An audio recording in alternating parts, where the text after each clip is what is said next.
Hi, this is Mark News from Plant Talk Radio. Thanks for subscribing and listening to our podcast, Your Gardening Questions from Plant Talk Radio. To help keep this podcast free, we're partnering with Stoke Seeds. More than just a listing of vegetable and flower seeds, the Stoke Seeds website is a complete resource center with valuable information on seed starting, planting, and harvesting, plus all the gardening accessories you need to make your garden the envy of the neighborhood. Pre-order your free 2018 gardening guide today from stokeseeds.com, cultivating successful growers for generations. We'll have more to come from Stoke Seeds in the next few weeks. Now, on to today's question. Good morning. Good morning, Jenny. I have a macho fern that we bought as a hanging basket, put it in a larger pot, put it on the front steps, and it grew like mammoth. It's like 5 feet diameter. It's just huge and beautiful. Bite your ankles. If there's a way I can save it for next year. There is. Or at least you can give it a valiant try. Ferns cannot handle, well, what you probably have, cannot handle outdoor all winter long as such.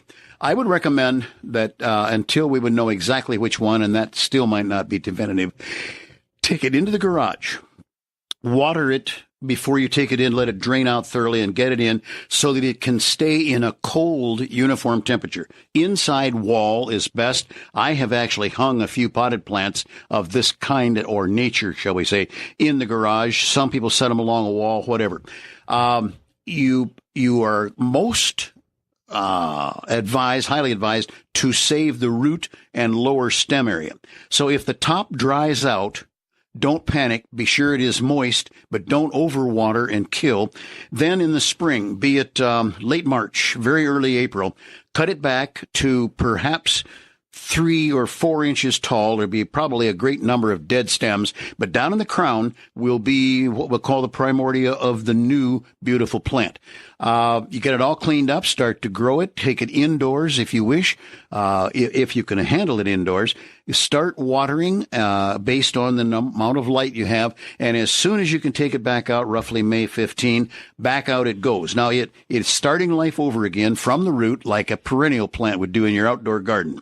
So I expect it to have a really significant downtime. But I know many people that save ferns over in a cold room, unheated or very limited heat, etc. They set them on newspapers or plastic so that the falling stuff out of the top of the plant doesn't become a mess, and cut them back and have a ball with them again in the next year. Well, thank you. It is so large. Can I cut any of it back before I put it in the garage? I'm going to tell you yes, that's a little bit risky, but go ahead so that you can manage it, because you're going to probably lose the top and have to start it over anyhow. So I'd say go ahead for convenience. But in cutting back, you're going to force it to grow, so don't water until it gets dry after you've put it in the garage. Thanks again for listening to the podcast. If you have a question for Fred, go ahead and email us, fred@planttalkradio.com. And for the best selection of vegetable, flower, and herb seeds available, go to www.stokeseeds.com.